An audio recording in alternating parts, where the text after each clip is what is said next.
Fly me to the moon, let me play among the stars.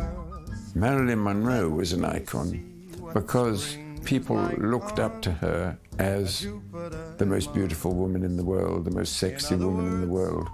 With her blonde hair, always had a halo. She remained an icon for the rest of her life. In other words, baby, kiss me. Marilyn created herself. She created her own image, and she did it with great success, which makes her one of the great iconic figures. You are all I long for. She came from nothing, became one of the idols of the entire film world. Part of the appeal of Marilyn to this day is that in some ways she's that kind of classic Hollywood story that you rise from sort of mousy Norma Jean, you transform yourself into this blonde bombshell. In other words, she had the uncanny ability not just to be photogenic, but to actually understand that and use it in a way that very few of her peers have ever had. There are very few Hollywood stars who are still an icon today after their death. She is. you. An icon is a religious image from the 4th century, usually depicting Jesus, Mary, or angels. Icons were originally religious symbolic pictures, of course, of our Lord Jesus, the Virgin Mary, and a variety of saints. Religious imagery that would have been the most important aspect of a religion that a culture would worship. They were very decorative, and they were used to represent all these characters for shrines or just be hung on the walls so that people could have their devotions without actually necessarily going to church.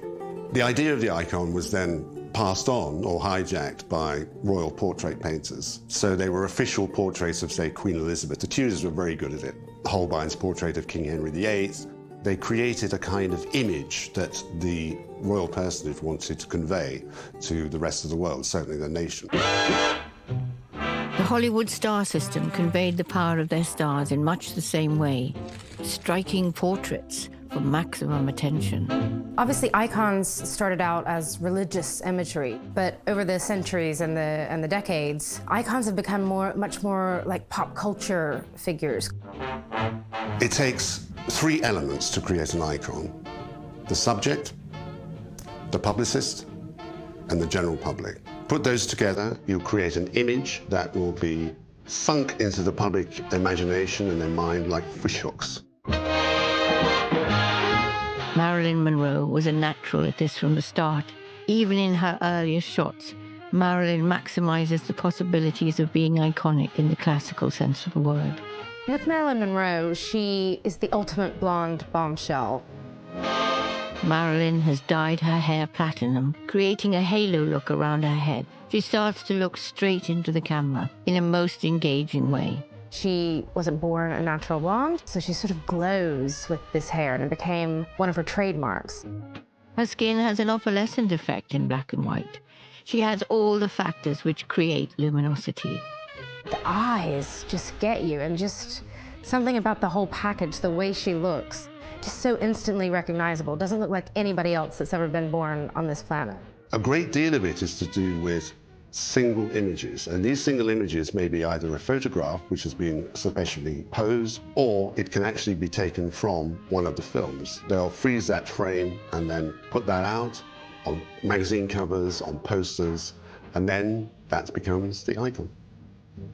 Somehow, she always conveys her unusual and charming personality as she poses. Her first iconic moment is the poster of the asphalt jungle in 1950. It is not often that the actress with the bit part gets to be the poster girl, but others do not have the appeal of Marilyn. That's not a bad idea. Imagine me on this beach here in my green bathing suit. Yipe! I almost bought a white one the other day, but it wasn't quite extreme enough. I mean, don't get me wrong. If I really went in for the extreme, I would have bought a French one. Let's not forget that her very first film, in which she had a tiny role in the asphalt jungle, and which she's perfectly good, but I mean, she's not by any means a star. Who's the main picture on the poster? It's Marilyn Monroe. I had no idea you two knew each other. This must be at long last our formal introduction. Until now, we've only met in passing. That's how you met me, in passing. In All About Eve, she's got a very small role, but it's really pivotal, and people took a lot of notice of her. Well done. I can see your career rising in the East like the sun. And he was absolutely right. And I thought, again, here's someone who's quite exceptional. I don't want to make trouble. All I want is a drink. She does sort of look like nobody else on the screen and just instantly charmed audiences and critics. Her first tour de force is when she wears the sexy dress in Niagara. The pink dress sticks out in my head as being so Marilyn and so iconic and such kind of a fashion moment. It's almost like one of the most underappreciated fashion moments in film, I think. I just think that pink dress, something about it, and the femme fatale, and it was one of the only film noir movies at the time that was in Technicolor, so to kind of put this bold, happy color, but yet she's, you know, basically hiring someone to murder her husband.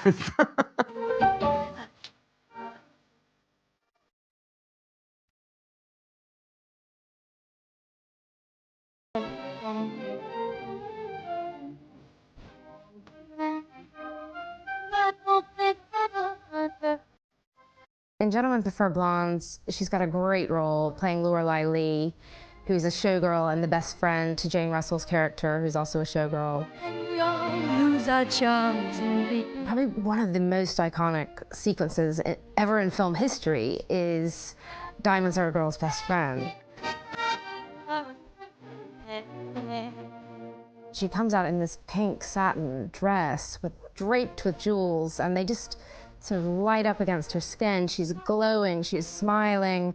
She's got this coterie of men dancing around her and lifting her up. It's obviously been ripped off by Madonna, it's been referenced by Lady Gaga, it's all across pop culture, this moment. It's such a fantastic moment on film, and it's one of the best musical sequences in film. Best friend. In the same year, Marilyn shows she can hold her own with the best of them. Lauren Bacall and Betty Grable in How to Marry a Millionaire. Do you know who I'd like to marry? Who? Rockefeller. Which one? I don't care. It's a story about Betty Grable, Lauren Bacall, and her all setting out to try and find a millionaire to marry. Did you see this fellow I'm with? I saw him. What's he look like? Very nice for a one-eyed man. Is that all he's got? The mirror sequence shows off her exquisite beauty, and this still shows how incredible she is in this dress. It's only a minor film, but the playing was very, very good and very witty and very sophisticated. But the one who sort of comes out beyond Bacall and Grable is Marilyn. Then came The 7-Year Itch, which took Marilyn's image into the stratosphere. Let me just go put something on. I'll go into the kitchen and get dressed. The kitchen? Yes, when it's hot like this, you know what I do? I keep my undies in the icebox.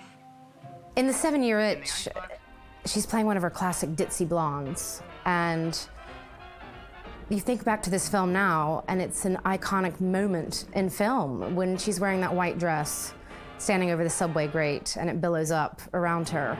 Oh, do you feel the breeze from the subway? Isn't it delicious? It was shot, first of all, in the New York street. It was a deliberately posed item. It was a scene that clearly caused a huge furore at the time. I mean, people crowded around to watch it happen. We're here to make The 7-Year Itch. Location shots on the 7-Year Itch? That's your latest picture, right? Yes. Yes, I'm looking forward to it very much. It caused an absolute furore. Joe DiMaggio attended the shoot and, of course, was very upset about it. It was then redone in the studio under more controlled conditions for the actual film. The studio knew what they had with a shot like this, and they blew it up to great height. And she was, of course, embarrassed that this moment of her dress being blown up became this gigantic poster, and she wasn't quite comfortable with that. I think it's very nice, but I'd rather it were me. I think it's wonderful. I think it's wonderful, wonderful, wonderful.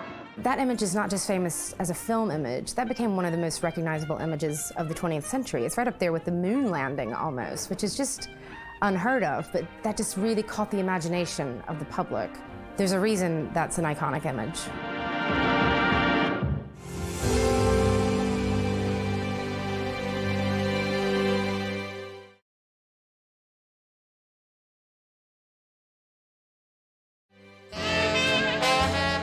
By 1956, Marilyn Monroe had already become an international icon. Bus Stop is the first film role that Marilyn takes after her time at the Actors Studio. It is a grittier role than before. Yet in her green outfit, Marilyn is the epitome of the sexy, soulful singer with a touch of sadness. That old black magic. With Bus Stop, Marilyn Monroe was wanting to show her more serious side. She had been studying acting at the Actors Studio with Lee Strasberg in New York. She really wanted to show people she could do more than this dumb blonde, ditzy sort of showgirl characters. She's got a vulnerability that really, really comes out. She manages to carry it off magnificently, and I think Bus Stop is one of the films that shows her up as a really good actress. That's mine. Angel. She's just a gal who works in the salon. Look at her gleaming there. Starts Pale and white. Once again in Bus Stop, we see Marilyn Monroe in another iconic outfit, which is this green, sort of Basque, sultry nightclub singer outfit, and she just is a knockout. She looks magnificent, and that stuck in people's minds as well, just the look of her in this film. Marilyn decides that she wants to exude a different image, and for that she pays for The Prince and the Showgirl to be made and hires Laurence Olivier. So Laurence Olivier and Marilyn will co-star in The Sleeping Prince, a former stage hit to become a movie in color for fascinating Marilyn Monroe. Marilyn wasn't just a film star, she actually made films herself. She produced them anyway, so to a certain extent, she was responsible for creating her own iconography. For example, the idea that behind Prince and the Showgirl, because she wanted to star with Laurence Olivier because she admired him so much, was more or less her. She produced the film. She looks terrific in it. I'm gonna fall in love with you. Because I always do. Always? Both times. So... Once again, Marilyn cuts a pose in her white dress. She does that kind of Pygmalion thing that Audrey Hepburn pulls off, where she starts off in one mode and then becomes more and more glamorous and more sort of smart and rises to the occasion. And actually she rises to the occasion rather magnificently, given the fact that she had a lot of flack while making that film for, her late arrival on set and all the things that we know that we associate with Marilyn. But let's not forget, she was actually paying for it. So I think she probably should have been allowed a little more leeway than she got. Some Like It Hot gave Marilyn a different image. Even though she looks sexy, it makes her smile because she is such a comedienne in this picture. One of the most iconic images that she has is as Sugar Cane in Some Like It Hot. When she walks along the station platform, for example, and the steam spurts out. Look at that! Look how she moves. That is one of the most iconic moments of the film. I think it's my favorite performance that she gives, partly just because the film is really funny. You've got Tony Curtis and Jack Lemmon. There's a really good chemistry between the three of them. Terribly sorry. It's okay, I was scared it was Sweet Sue. You won't tell anybody, will you? Billy Wilder thought it was too much. She was so late. She had to take so many takes. She couldn't remember her lines. But he also said, I wish there were actresses like this now, with causing me so much trouble and being so damn good. I wanna be loved by you. The other moment in the film, which I think is one of the great iconic moments, is the time she sings I Want to Be Loved by You. And at the moment when she does boo-boo-be-doop, there's a little dip, which is sort of half bunny dip. And I think just that little sequence is yet another of her iconic moments. The deedly deedly deedly dum, boop boopy doop. In Let's Make Love, Marilyn becomes the iconic French femme fatale. Even though this was shot in Hollywood, it looks like a French movie. While tearing off a game of golf, I may make a play for the caddy. The sweater pick is another Marilyn moment, and her joie de vivre is evident in the film. If you mean what you say, money doesn't mean anything to me. I get jobs. Will you forget all that? Oh, my dear girl. How long I have waited to hear that. Marilyn has escaped from the difficulties of life with Arthur Miller to star with Yves Montand. I brought them to East Hampton just on vacation. She had had a little relationship with somebody, Yves Montand, who very wisely, his wife showed up and said, à notre maison, let's go home. And Arthur found out about it and was very upset. I watched a lot of it. Marilyn looked at me as though, what's happening here? Just because I had a little affair with somebody. I said, I didn't measure your affairs with anybody. But then Arthur found out about it, and it didn't make good music. A different mood from Marilyn. At last, she is a straight actress under John Huston's direction. Why are you killing him? Just stand aside, honey. Okay, you won. All right, you won. You won. Let's go then, rope. Get out of here. He doesn't. Follow him. Shock him down here. The Misfits is Marilyn's last on-screen performance that was finished and released. John Huston directs this film. It was said to be a pretty unhappy set to work on. Now, Marilyn, of course, was up against the best. Clark Gable, Montgomery Clift, Eli Wallach, with a script by her husband, Arthur Miller. How much you want for him? I'll pay you. I'll give you $200. Is that enough? The very fact that she was paying for the film was appreciated probably only by John Huston, and so he could put up with all the behavior that Marilyn was exhibiting at the time. I think you're the saddest girl I ever met. You're the first man ever said that. I'm usually told how happy I am. The real problem was actually her husband, Arthur Miller, who had written the script and felt that he was being overshadowed by Marilyn. So she had a very unhappy time on the film. And yet, she manages to draw from herself, or Huston manages to draw from her, one of her most intriguing performances. That's because you make a man feel happy. I don't feel that way about you, Kay. It's definitely seen as another strong role for her. It's one of her most human performances. There's a depth there that, had she lived, I think would have developed. This was her last film, and it would only be 18 months before she was dead.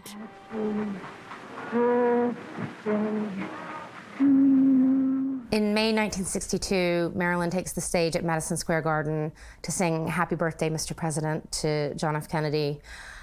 Again, this is another iconic moment in pop history. She just breathed the song so that, again, like all of the really strong images of her, it seemed as if she was singing directly to him and there was no one else in the room. Happy birthday, Mr. President. Happy birthday to you. It was one of those moments, it's historical moments, actually, historical iconography, because it just went around the world. It zapped around the world that whole evening. Marilyn had become increasingly dependent on alcohol and prescription pills. In 1962, she began filming Something's Got to Give. George Cukor was lined up to direct Marilyn in Something's Gotta Give. She was going through lots of health problems, emotional problems. In fact, in sort of 35 days of shooting, she showed up 11 times. She was getting ready to maybe go back to restart it when she died, but obviously this film was never made. Marilyn would be found dead at her home in California on the morning of August 5th, 1962.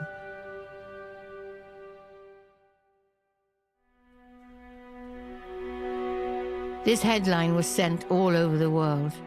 When Andy Warhol heard the news, he created the Marilyn image, probably the most iconic of them all. One of the most important moments of her iconic status was when Andy Warhol took the picture from Niagara and turned it into a silkscreen print. I mean, he did many. He did well over 20 versions of this in different colors. Basically, what Warhol was doing was creating his own set of icons. They were exactly the same as the religious icons of Eastern Europe and the Orthodox Church.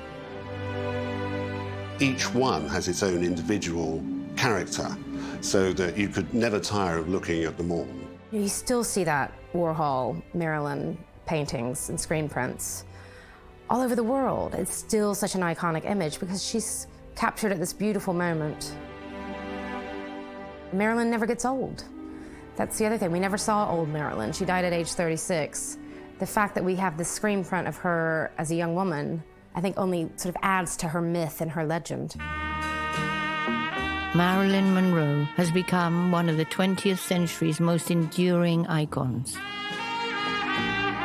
It's a sad fact that when a star dies young, they live in the memory longer. There is no doubt in my mind that Marilyn Monroe is a greater icon because she died young. We knew she was a troubled soul. She said she was a troubled soul.